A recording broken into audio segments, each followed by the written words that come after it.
Hello folks, and thanks for watching True Stories with me, Sherry Weens.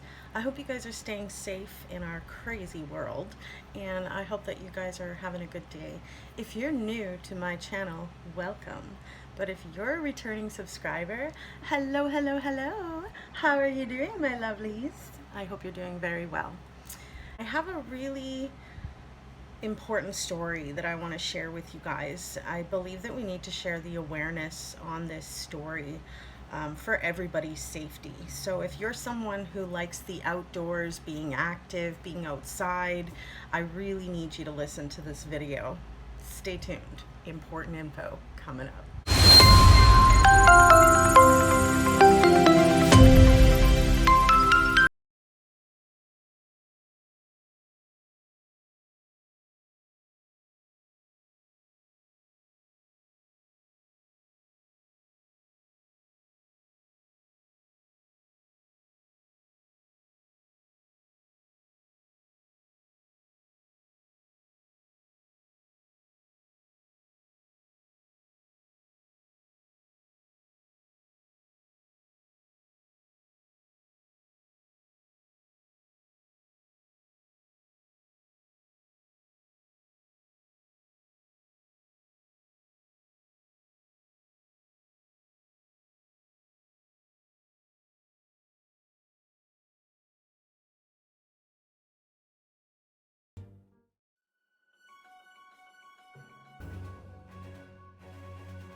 Okay, so the story of Eliza Fletcher has really shook me to the core because so many of us live our everyday life going about enjoying the outdoor weather, friends, family, sometimes solo, right? You're in and out of the house, and it can be a very dangerous situation if you're not careful. So Eliza Fletcher was an amazing preschool teacher. If you've not heard of this case, it is very recent.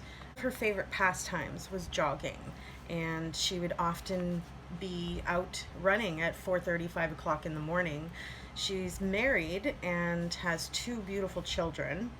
She is a little shorty like me, like 5'5", 5'6", blonde hair, green eyes, and very family orientated. She lives in Memphis, Tennessee, and her husband definitely enjoy raising their kids together. You can very much see the family orientation and how important that was to her. Now, on September 2nd, 2022, this beautiful Eliza Fletcher decided to go for another run about 4:30 in the morning in Memphis, Tennessee. She hit the pavement with her runners, little pair of shorts and workout top, bra top kind of thing. And she hit the pavement and was doing her thing. Unbeknownst to her, though, a truck had passed by her and had then pulled off on the road and was basically kind of waiting for her to run past them. So this is something that I want to share with you guys as far as being aware of those kinds of things. If a vehicle is driving past you, be aware of your surroundings, folks, because it could really be detrimental to your own safety if you aren't aware of these things. So watch out for the obvious, right? I mean, obviously there's going to be vehicles, but paying attention to what that vehicle is doing, how many people are maybe in that vehicle, and maybe changing your course so that you're not going to be going right past that vehicle if you're feeling uneasy or a little suspicious about their intentions. I mean, it's 4:30 in the morning, right? It's great to enjoy your activities and stuff. But I think that we need to almost get creative and have like a buddy system or some type of a connection, whether that's like a WhatsApp forum or a Discord forum or a messenger forum, but just a forum of people that are gonna watch out for each other and try to help keep each other safe, kind of thing. Maybe a buddy system on technology might not be a bad idea for people who really love to be out and about in the public spaces and places enjoying life, right? But let's face it, the bad things happen right there in the open, in plain sight, and that's the scariest part. So I just wanted to share some history. Of course, there was quite a fight, quite a kerfuffle that had happened on Liza's part. She did not go very willingly. The amount of fight that she put up is literally been so brutal that they don't even want to release the footage of it because it's that intense. I'm sure, she was a healthy young woman, and I'm sure that she did fight back to her best ability. Now, the vehicle was seen sitting for 4 minutes on camera. We don't know what happened in that 4 minutes. We don't know if there was any SA or if there was physical abuse or something. We don't know if it ended up being like a Chris Watts situation and what he did to his wife. I do realize that this person that had attacked Liza is not her partner in any way, shape, or form.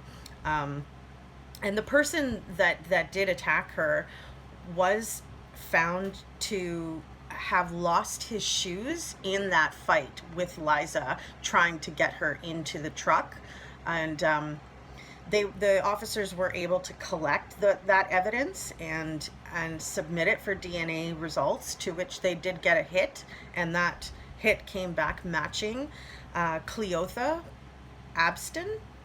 He has a nickname called Pookie, and he's definitely no stranger to the crime world. He started his crime journey quite young. At about 12 years old was his first encounter with police on a very serious charge of SA.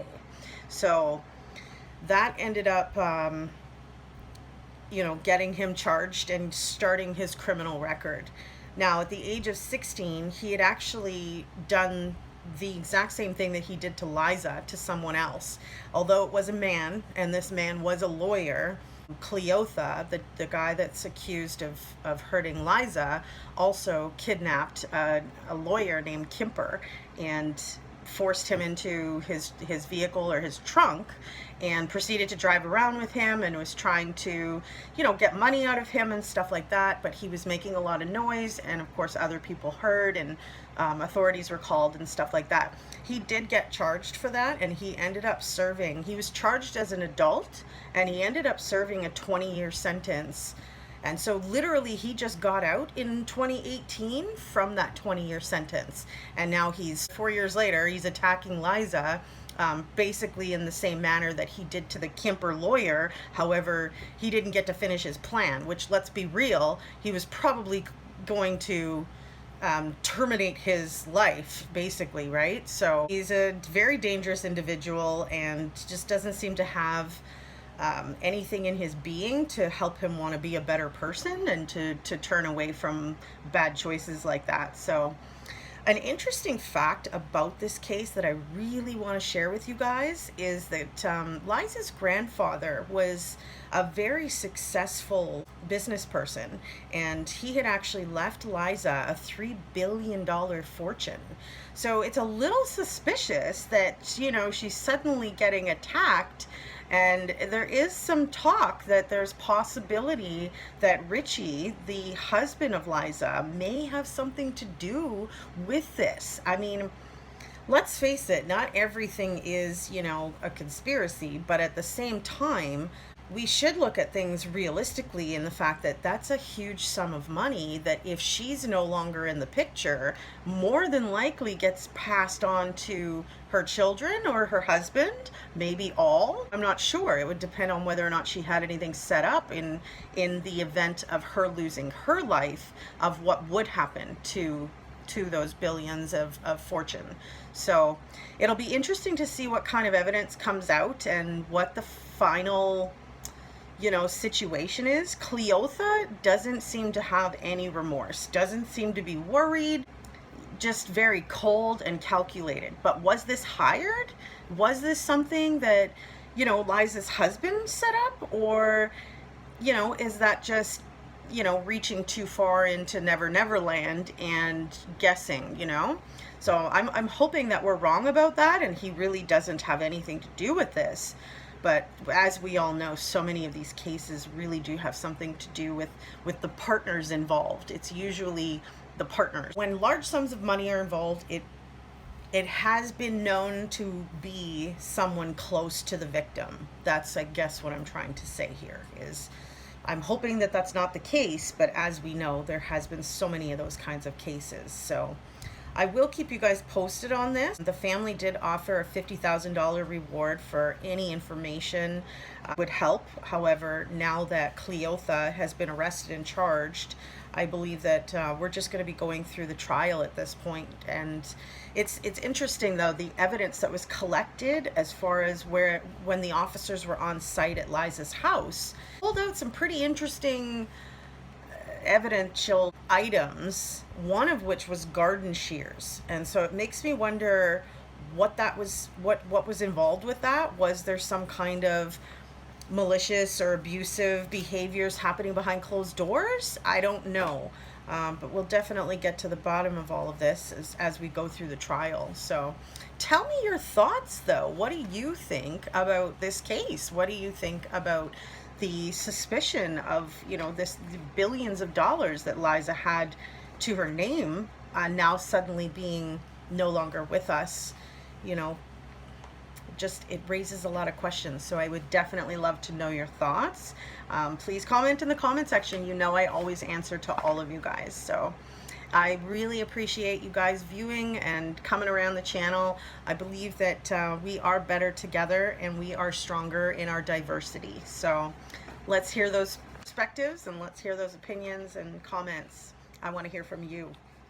Thank you for watching True Stories with me, Sherry Weens. If you enjoyed our video today, folks, I really hope you give it a like, share. If you haven't subscribed to the channel yet, we would love to have you subscribe and turn on those notification bells so you are notified whenever I do post a new True Story video. Don't forget to subscribe, and I will see you again soon in another True Story. And I thank you all for watching. Bye for now.